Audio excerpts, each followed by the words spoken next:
Me llamo Tomás Herrera y durante 8 años trabajé como sepulturero nocturno en el cementerio de la Almudena en Madrid. Mi trabajo consistía en preparar las tumbas para los entierros del día siguiente y mantener el orden del camposanto durante las horas más silenciosas. El cementerio por la noche es un lugar completamente diferente al que conoce la gente durante el día. Sin el bullicio de los visitantes, los llantos de los dolientes y el movimiento constante, se convierte en una ciudad silenciosa donde cada sombra parece tener vida propia y cada sonido se amplifica hasta convertirse en algo inquietante. Mi turno comenzaba a las 11 de la noche y terminaba a las 6 de la mañana. Durante esas horas, yo era el único vivo en un lugar donde descansan más de 5 millones de personas. Todo comenzó durante mi segundo mes de trabajo. Era una noche de octubre, especialmente fría y con esa niebla típica del otoño madrileño que hace que la visibilidad sea muy limitada. Estaba terminando de cavar una fosa en la sección 15, una zona del cementerio donde están enterradas personas de los años 40 y 50. Mientras trabajaba, escuché pasos lentos caminando por el sendero de grava, pasos pausados, como los de alguien que pasea sin prisa, arrastrando ligeramente los pies. Pensé que sería el guardia de seguridad haciendo su ronda, aunque era extraño, porque él solía avisar cuando se acercaba. Detuve mi trabajo y miré hacia el sendero. En la niebla pude distinguir la silueta de un hombre mayor, vestido con un traje oscuro y un sombrero, caminando despacio entre las lápidas. Llevaba algo en las manos, parecía un ramo de flores. «Oiga», le grité, «el cementerio está cerrado, no puede estar aquí». El hombre se detuvo y se giró hacia mí. Incluso a distancia y con la poca visibilidad pude ver que me miraba fijamente, pero no respondió. Simplemente siguió caminando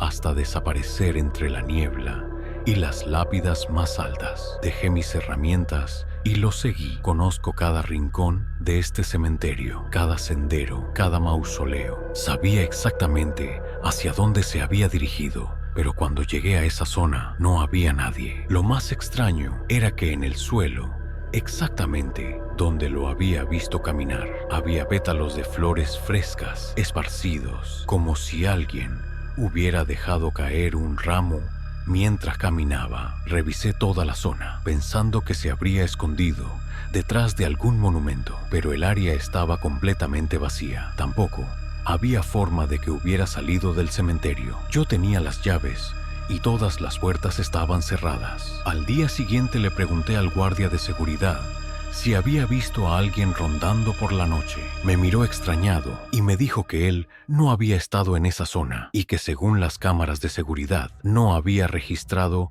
ninguna presencia externa durante la noche. Pero las flores seguían ahí, pétalos blancos de crisantemos, frescos como si acabaran de ser cortados. La siguiente semana, el mismo hombre apareció de nuevo, misma hora, mismo traje oscuro, mismo sombrero, mismo ramo de flores. Esta vez decidí seguirlo desde el momento en que lo vi aparecer. Lo observé caminar lentamente por el sendero principal hasta llegar a una tumba específica en la sección 12. Se detuvo frente a una lápida de mármol gris, se quitó el sombrero respetuosamente y colocó las flores sobre la tumba. Pude escucharlo hablar en voz baja, como si estuviera manteniendo una conversación con alguien. No podía entender las palabras, pero su tono era cariñoso, como el de alguien que habla con una persona muy querida. Me acerqué lentamente, tratando de no hacer ruido. Cuando estuve lo suficientemente cerca para leer la lápida, mi sangre se heló. Eduardo Sánchez García, 1923 a 1987, esposo amado y padre devoto. Las flores que había dejado eran idénticas a las que había encontrado esparcidas la semana anterior. Crisantemos blancos, frescos y perfectos. Pero lo que me perturbó profundamente fue darme cuenta de que el hombre que había estado observando se parecía exactamente a la fotografía que estaba incrustada en la lápida. La misma cara, el mismo bigote, la misma expresión serena. Eduardo Sánchez había muerto hace más de 30 años, pero cada semana venía a visitar su propia tumba. Durante los siguientes meses, Este encuentro se repitió religiosamente. Eduardo aparecía cada martes a las 2:30 de la madrugada, caminaba hasta su tumba, dejaba las flores, hablaba durante unos minutos y luego desaparecía entre la niebla. Una noche, armándome de valor, decidí acercarme mientras él estaba junto a su lápida. «¿Eduardo?», le pregunté suavemente. Se giró hacia mí y pude ver su rostro claramente por primera vez. Era exactamente igual a la fotografía de la lápida, pero sus ojos tenían una expresión de profunda tristeza. «¿Me puedes ver?», me preguntó con una voz que sonaba como un eco lejano. «Sí», le respondí, aunque mi voz temblaba. «¿Por qué vienes aquí cada semana?». Eduardo sonrió con melancolía y señaló hacia la lápida contigua a la suya. «Esperando a Mercedes», dijo. «Mi esposa me prometió que vendríamos juntos a este lugar cuando llegara el momento. Pero yo llegué primero y ella aún no ha venido». Miré hacia la lápida que señalaba. Estaba vacía. Solo tenía el nombre Mercedes Sánchez de García grabado, pero sin fecha de defunción. «¿Ella sigue viva?», le pregunté. «No lo sé», respondió Eduardo. «He perdido la noción del tiempo». «¿Qué año es?», cuando le dije que estábamos en 2023. Su expresión se llenó de confusión. «Pero yo morí en 1987. Han pasado tantos años. ¿Dónde está Mercedes?». Su angustia era palpable. Durante las siguientes semanas, nuestras conversaciones se hicieron más largas. Eduardo me contó sobre su vida, su matrimonio con Mercedes, sus hijos, sus nietos. Hablaba de ellos como si los hubiera visto ayer, sin darse cuenta del tiempo que había pasado. Decidí investigar. Fui al registro civil y busqué información sobre la familia Sánchez. Lo que encontré me partió el corazón. Mercedes había muerto solo 2 años después que Eduardo, en 1989, pero había sido enterrada en otro cementerio, en el pueblo donde había nacido, según sus últimos deseos. Sus hijos habían respetado su voluntad, sin saber que Eduardo la estaba esperando. También descubrí que sus hijos habían muerto años atrás y que sus nietos vivían en otras ciudades, sin conexión alguna con Madrid. La siguiente vez que vi a Eduardo, le conté la verdad con mucha delicadeza. Su reacción fue desgarradora. Se quedó en silencio durante largos minutos, procesando la información. «Entonces Mercedes no va a venir», dijo finalmente. «Ha estado esperándome en otro lugar, igual que yo la he estado esperando aquí». «Eduardo», le dije, «creo que es hora de que vaya a buscarla». Él asintió lentamente, pero no sé cómo, susurró. «He estado aquí tanto tiempo que no recuerdo cómo irme». Durante las siguientes semanas, trabajé con Eduardo para ayudarlo a encontrar la paz. Le hablé sobre el perdón, sobre dejar ir, sobre la posibilidad de que Mercedes lo estuviera esperando en algún lugar más allá de los cementerios físicos. Una noche de diciembre, Eduardo llegó a su visita semanal, pero esta vez se veía diferente. Había una luz suave alrededor de él, y su expresión ya no era de tristeza, sino de expectativa. «Puedo sentirla», me dijo. «Mercedes me está llamando. Finalmente, puedo escuchar su voz». Se acercó a su lápida por última vez y colocó un ramo de flores más grande que los anteriores. «Gracias por ayudarme a entender», me dijo. «Gracias por escucharme todos estos martes». Se alejó caminando por el sendero, pero esta vez su paso era más ligero, más esperanzado. Lo seguí con la mirada hasta que su figura se desvaneció gradualmente, no entre la niebla, sino como si se fuera haciendo transparente hasta desaparecer por completo. Desde esa noche, Eduardo nunca más volvió a aparecer. Pero cada martes por la mañana, cuando llega el personal de mantenimiento, encuentran flores frescas en su tumba, crisantemos blancos que nadie sabe quién coloca. He tenido muchas otras experiencias durante mis años como sepulturero nocturno, pero la historia de Eduardo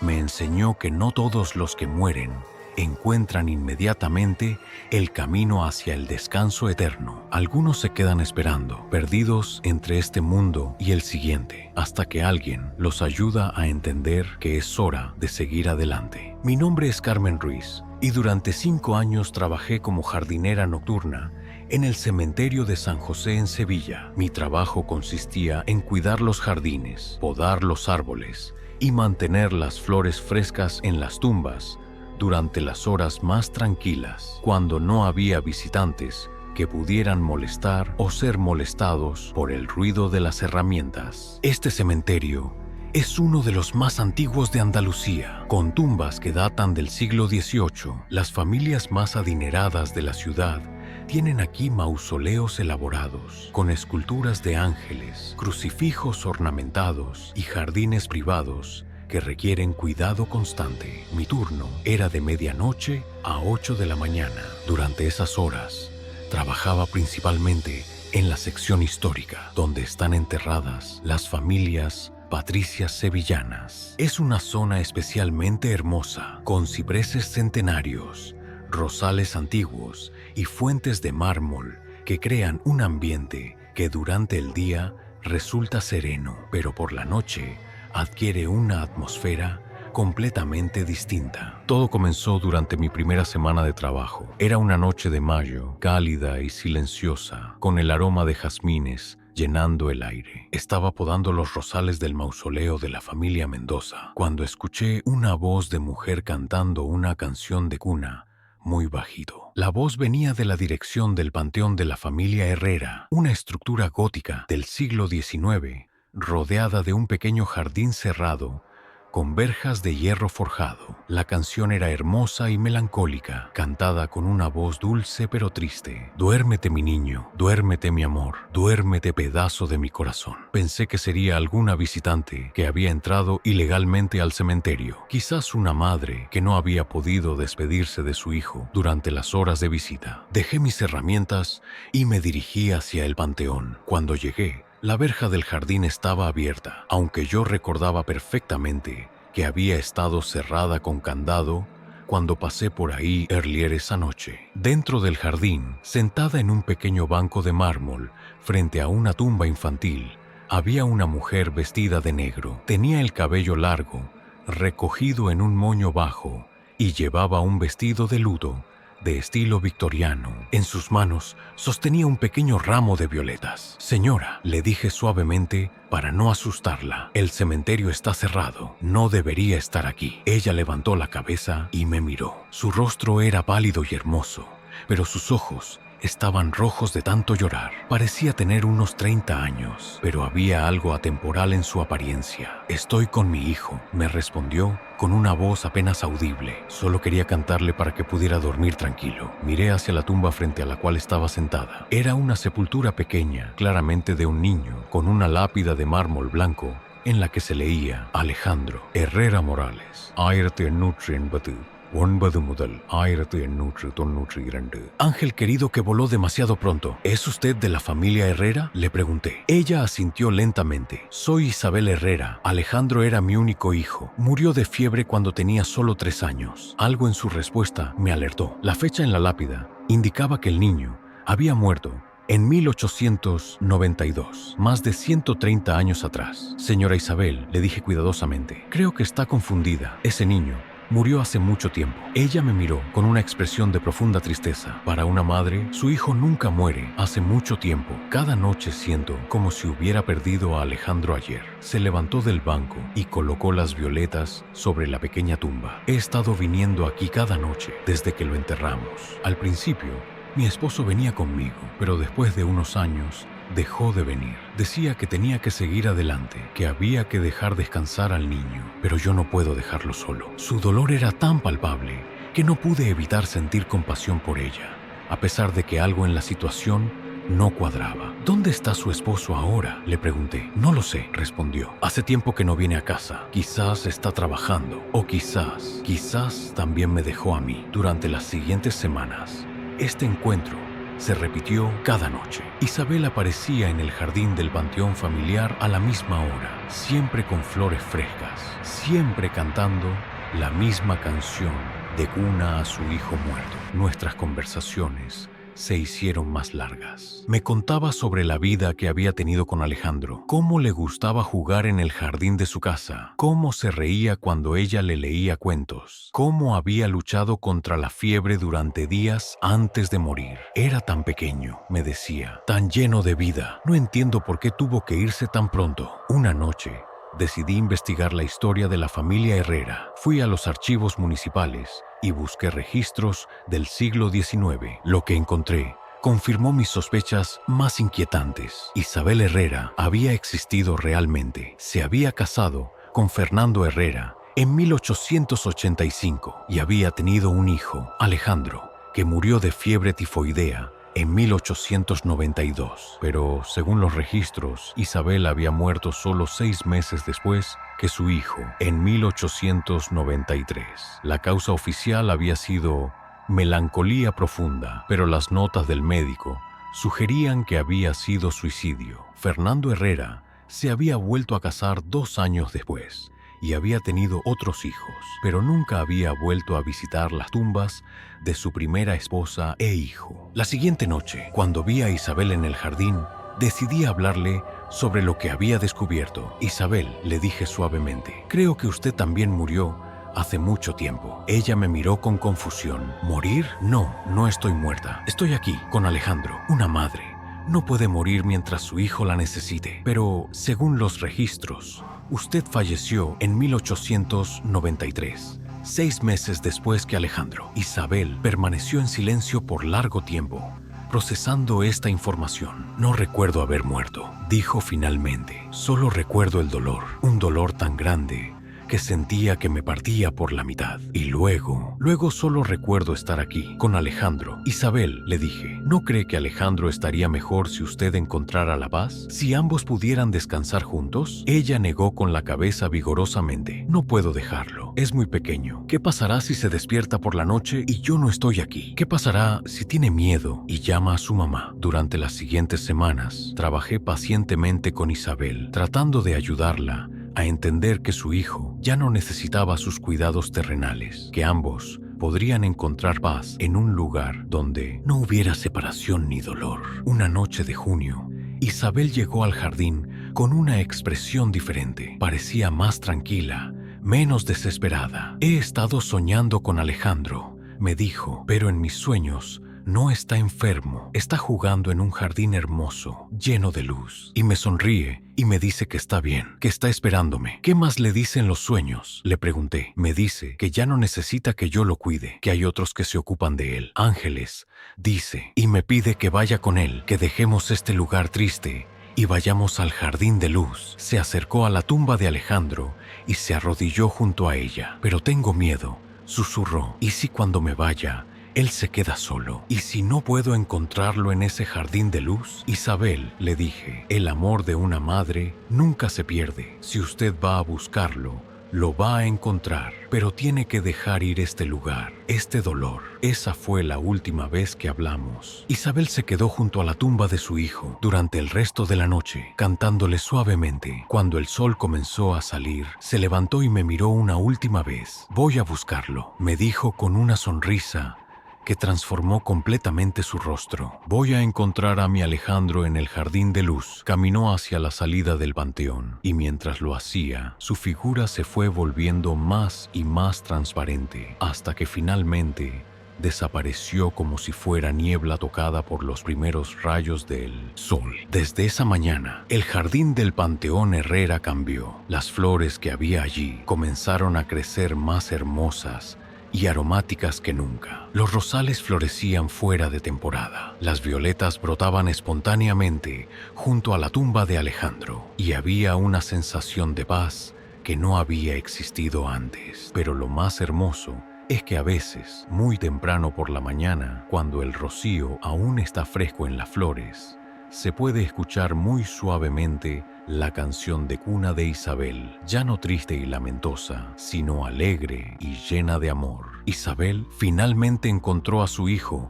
en el jardín de luz, y ambos encontraron la paz que no habían podido hallar en más de un siglo de separación. Soy el sargento retirado Miguel Ángel Cortés, y durante 6 años trabajé como vigilante nocturno en el cementerio militar del Pardo, en las afueras de Madrid. Es un lugar donde descansan soldados de diferentes conflictos: la Guerra Civil, la Segunda Guerra Mundial, veteranos de las guerras de África y militares fallecidos en acto de servicio. Mi experiencia militar me había preparado para muchas situaciones difíciles, pero nada me había preparado para lo que viviría en ese cementerio durante las largas noches de guardia. El cementerio militar tiene una atmósfera diferente a los cementerios civiles. Las tumbas están organizadas en filas perfectas, como soldados en formación eterna. Hay monumentos a los caídos, mausoleos de generales y una sección especial para los desconocidos, soldados cuyos cuerpos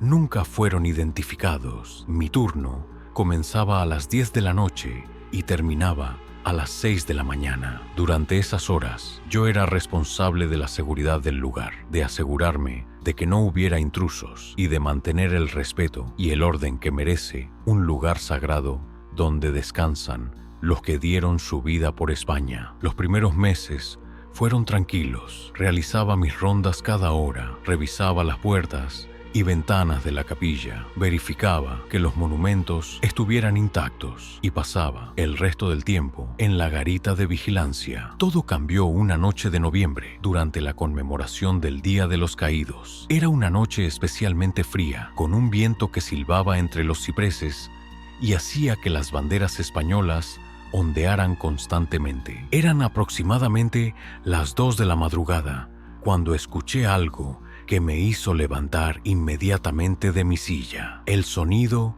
de botas militares marchando sobre la grava de los senderos. El sonido era inconfundible. Pasos firmes, rítmicos, coordinados, como los de una unidad militar desfilando. Pero eso era imposible. No había ningún evento programado. No había otras personas en el cementerio y las puertas estaban cerradas bajo llave. Tomé mi linterna y salí de la garita. El sonido de la marcha continuaba, viniendo de la dirección de la sección donde están enterrados los soldados de la guerra civil. Cuando llegué a esa área, vi algo que me dejó paralizado de asombro. Una columna de soldados marchaba entre las tumbas. Eran translúcidos, como sombras con forma humana, pero perfectamente organizados en formación militar. Llevaban uniformes de los años 30, algunos del bando nacional, otros del republicano, pero todos marchando juntos, en perfecta sincronización. Al frente de la columna iba un oficial montado a caballo,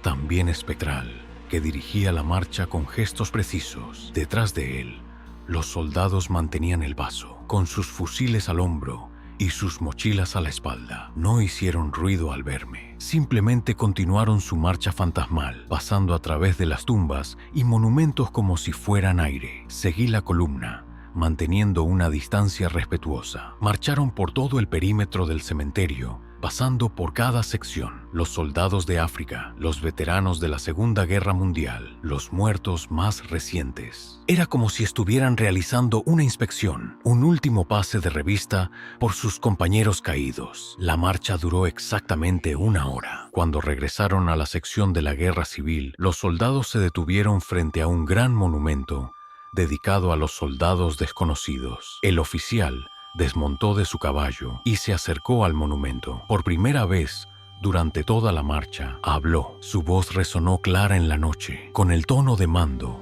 que solo tienen los militares de carrera. Soldados, hemos cumplido otra guardia. Nuestros compañeros descansan en paz y nosotros seguimos velando por ellos. Hasta mañana. Uno por uno, los soldados espectrales fueron desapareciendo, como si se desvanecieran en el aire. El oficial fue el último en irse, después de hacer un saludo militar al monumento. Al día siguiente pregunté a mis superiores sobre la historia del cementerio. Me contaron sobre una tradición que había existido décadas atrás. Cada aniversario del final de la Guerra Civil se realizaba una marcha conmemorativa donde participaban veteranos de ambos bandos como símbolo de reconciliación nacional. Pero esa tradición terminó hace más de 20 años, me explicó el coronel encargado del cementerio. Los últimos veteranos fueron muriendo y ya no quedaba nadie para mantener la marcha. Durante las siguientes semanas, investigué más sobre esta tradición.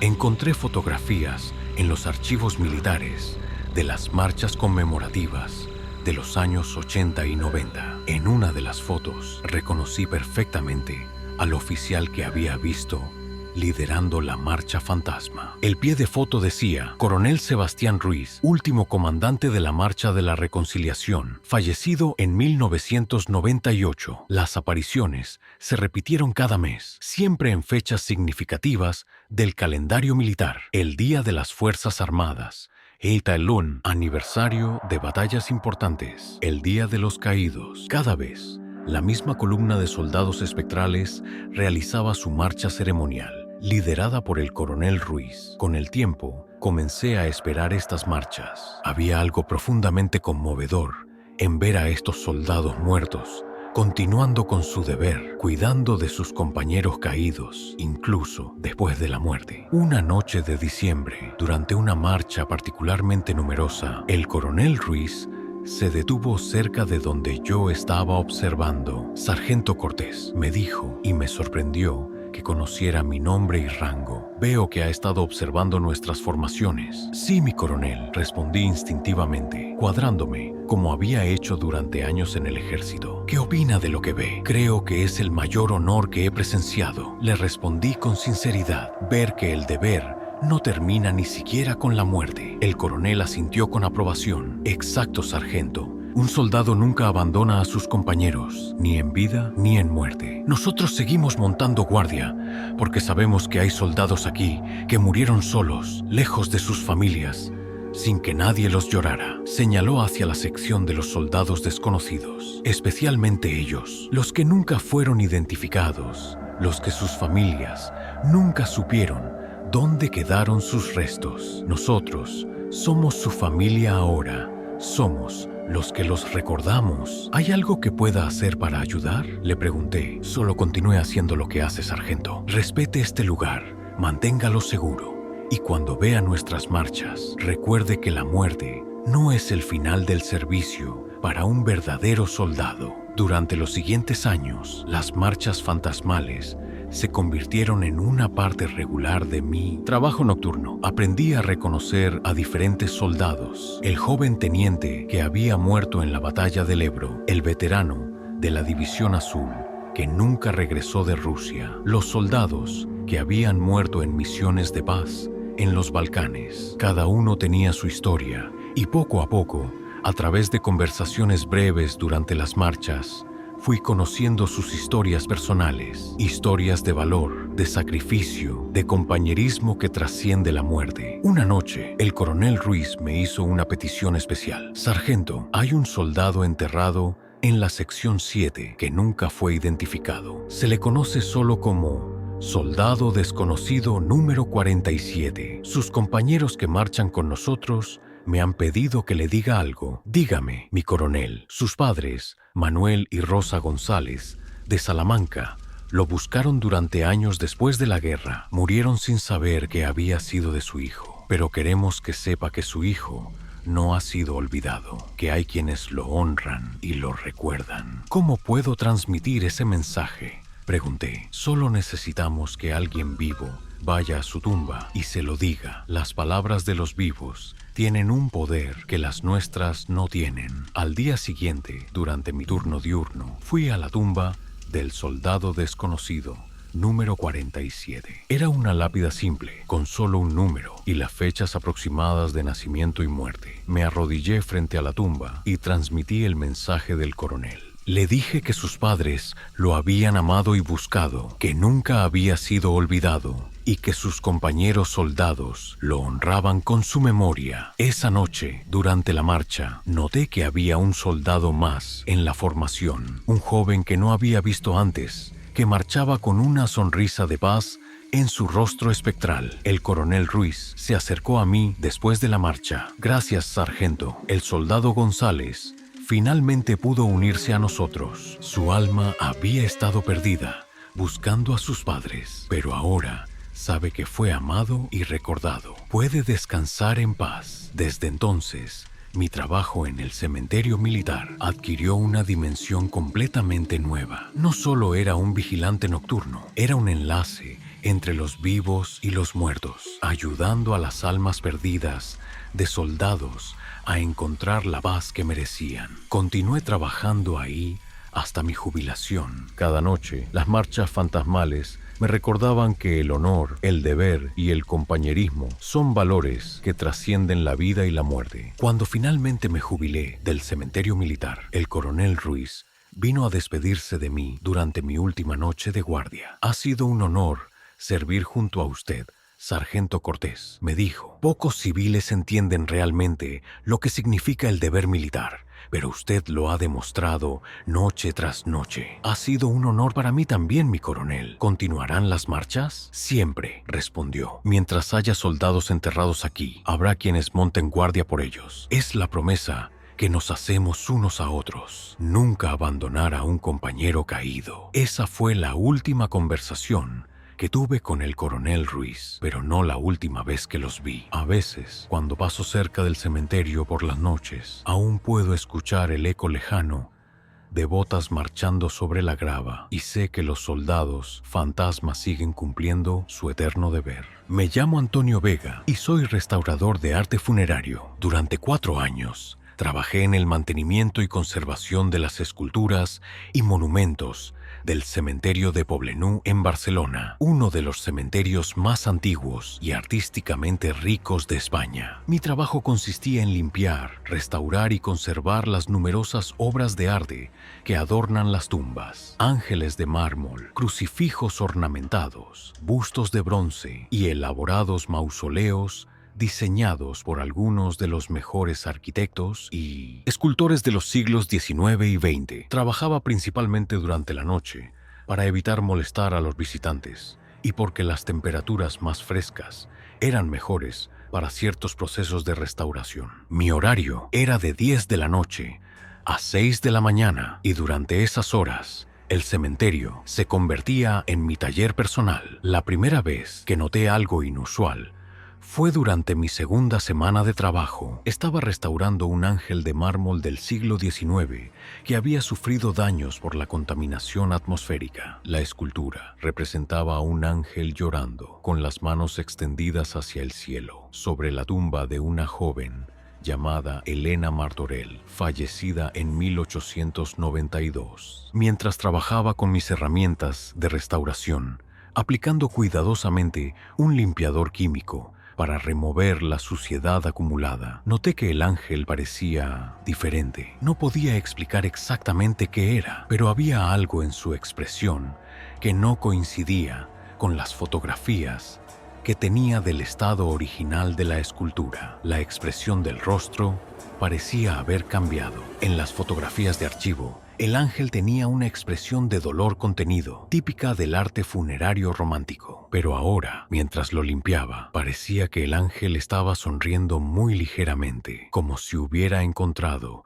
algún tipo de consuelo. Pensé que quizás la limpieza había revelado detalles que antes estaban ocultos por la suciedad, pero cuando comparé cuidadosamente con las fotografías, era evidente que algo había cambiado en la escultura. Esa noche, mientras trabajaba, comencé a escuchar música muy suave. Era una melodía clásica, como de piano, que parecía venir de algún lugar cercano. Detuve mi trabajo y miré alrededor, pero el cementerio estaba completamente silencioso y vacío. La música continuó durante toda la noche, tan suave que a veces pensaba que podría ser mi imaginación, pero lo suficientemente clara como para reconocer que era una pieza de Chopin, un nocturno melancólico, pero hermoso. Al día siguiente, investigué la historia de Elena Martorell, la joven enterrada bajo el ángel que estaba restaurando. Descubrí que había sido una pianista prometedora, estudiante del Conservatorio Superior de Música de Barcelona, que había muerto de tuberculosis a los 22 años, justo cuando comenzaba a ganar reconocimiento como intérprete. Los artículos de periódico de la época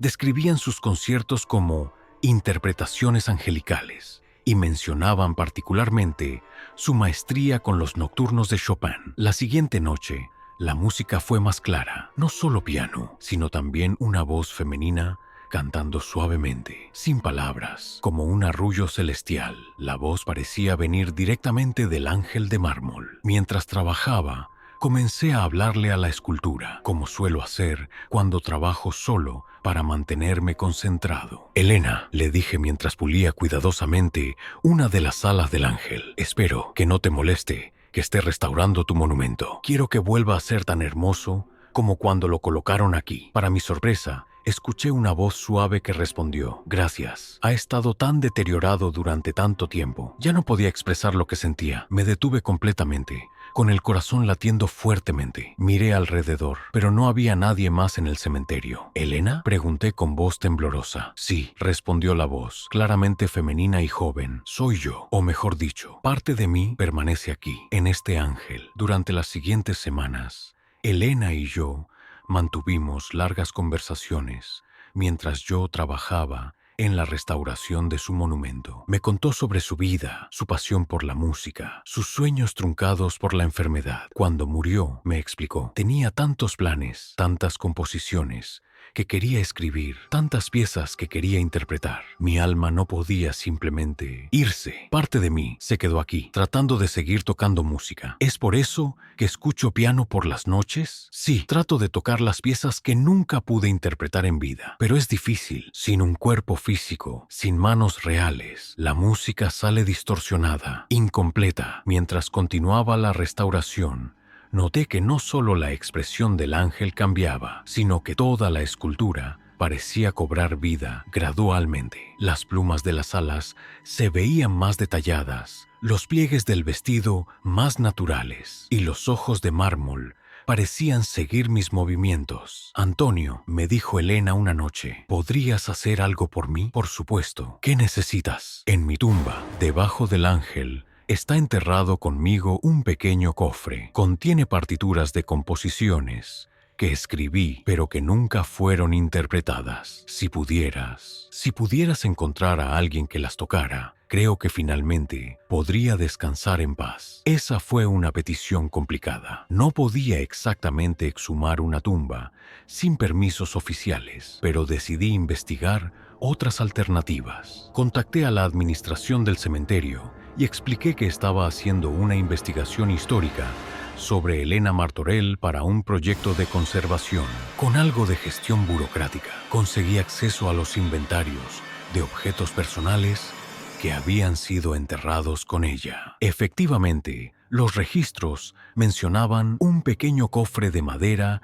con documentos musicales personales. Contacté al Conservatorio Superior de Música de Barcelona y les expliqué sobre mi descubrimiento de una compositora olvidada del siglo XIX. Mostraron gran interés en el proyecto y accedieron a ayudar con la exhumación controlada del cofre, bajo supervisión arqueológica. El proceso tomó varias semanas, pero finalmente recuperamos el pequeño cofre de madera. Dentro había una colección de partituras manuscritas, en perfecto estado de conservación debido a la sequedad del ambiente. Las composiciones de Elena eran extraordinarias: nocturnos delicados, valses melancólicos y una sonata inacabada que mostraba una madurez musical notable para alguien tan joven. El conservatorio organizó un concierto especial para interpretar por primera vez las composiciones de Elena Martorell. Fue un evento hermoso, realizado en el auditorio del conservatorio, con estudiantes avanzados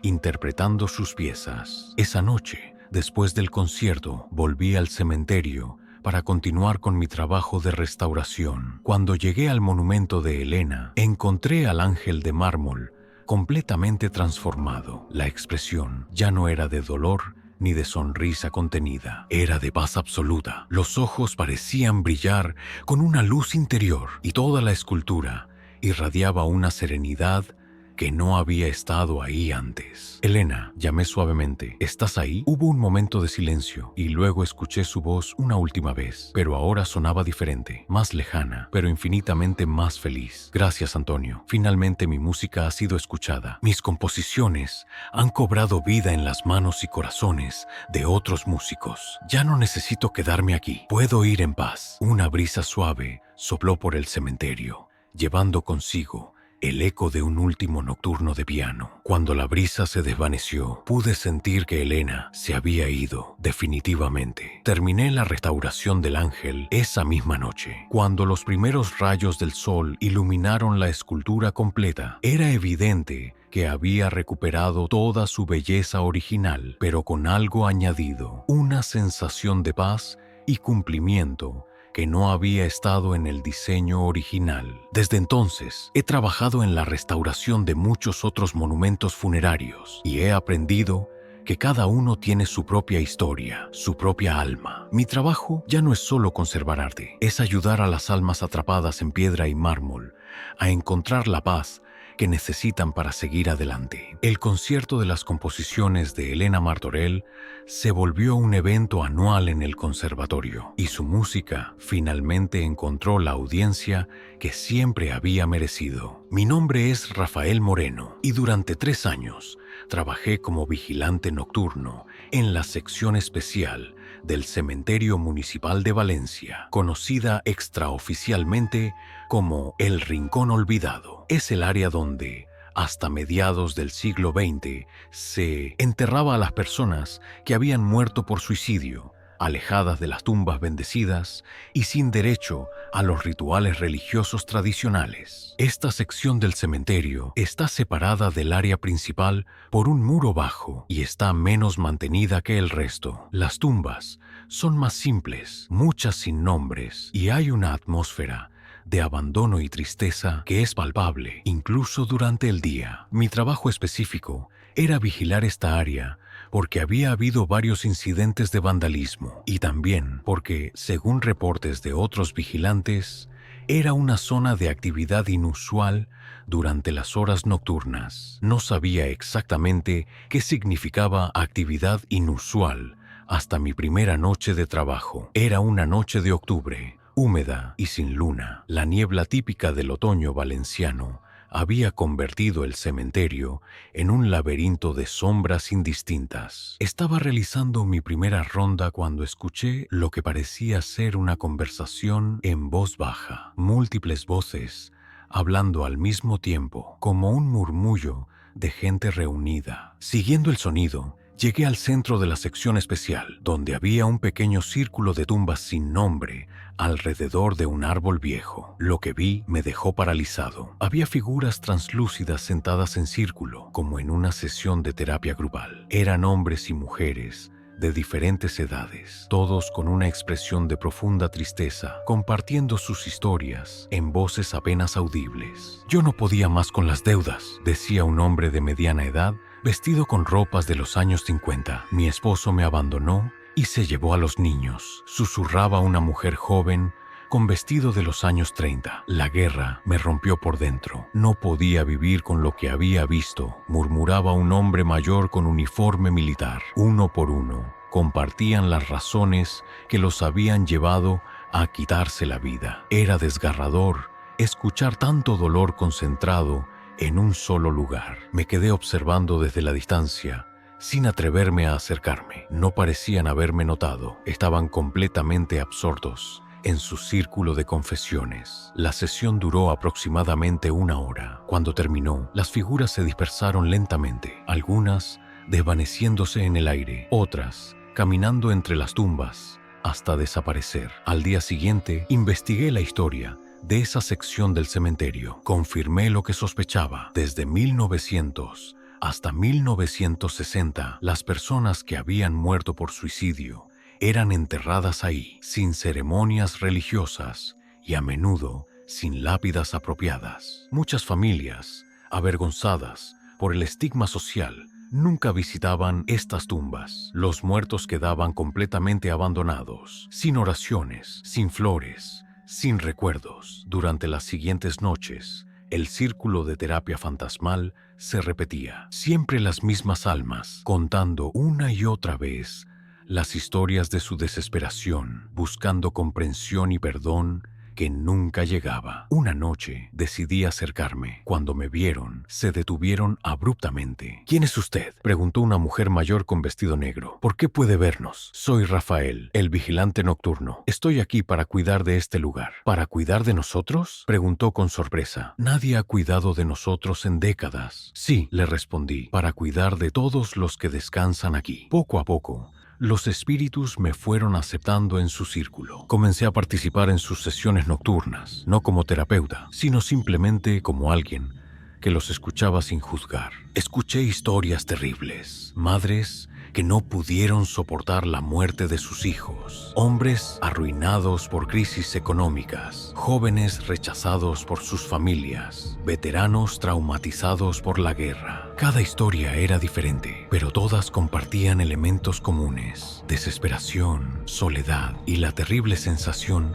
de que no había otra salida. El problema, me dijo una noche Carmen, una mujer que se había suicidado en 1945 después de que su esposo muriera en la guerra, es que cuando lo hicimos pensamos que el dolor se acabaría, pero el dolor no se acabó, solo cambió de forma. ¿Qué tipo de dolor sienten ahora?, le pregunté. El dolor del arrepentimiento, respondió. El dolor de saber que había otras opciones, que el sufrimiento era temporal, pero nosotros hicimos que fuera eterno. Durante los meses siguientes, trabajé con cada uno de ellos, ayudándoles a entender que su dolor tenía validez, que sus razones para la desesperación habían sido reales, pero que ahora podían encontrar una forma de sanar. Contacté a un sacerdote progresista, el Padre Miguel, y le expliqué la situación, omitiendo los detalles sobrenaturales. Le pedí que viniera a bendecir esa sección del cementerio y a realizar una ceremonia especial de perdón y descanso eterno. La iglesia ha cambiado mucho su perspectiva sobre el suicidio, me explicó el Padre Miguel. Ahora entendemos que es resultado de enfermedad mental y desesperación, no de pecado consciente. Estas almas merecen compasión y perdón. Organizamos una ceremonia especial un sábado por la noche. El Padre Miguel vino con varios voluntarios de la parroquia. Trajeron flores para cada tumba sin nombre y realizaron una misa de requiem dedicada específicamente a las almas que habían muerto por suicidio. Durante la ceremonia, pude ver a los espíritus observando desde la distancia. Algunos lloraban, si es que los fantasmas pueden llorar. Otros se acercaron lentamente, como si no pudieran creer que finalmente alguien estuviera orando por ellos. Cuando el Padre Miguel pronunció las palabras de perdón y absolvió a todas las almas que descansan en este lugar sagrado, sin importar las circunstancias de su muerte, una luz suave comenzó a rodear a los espíritus. Uno por uno, comenzaron a desaparecer, pero esta vez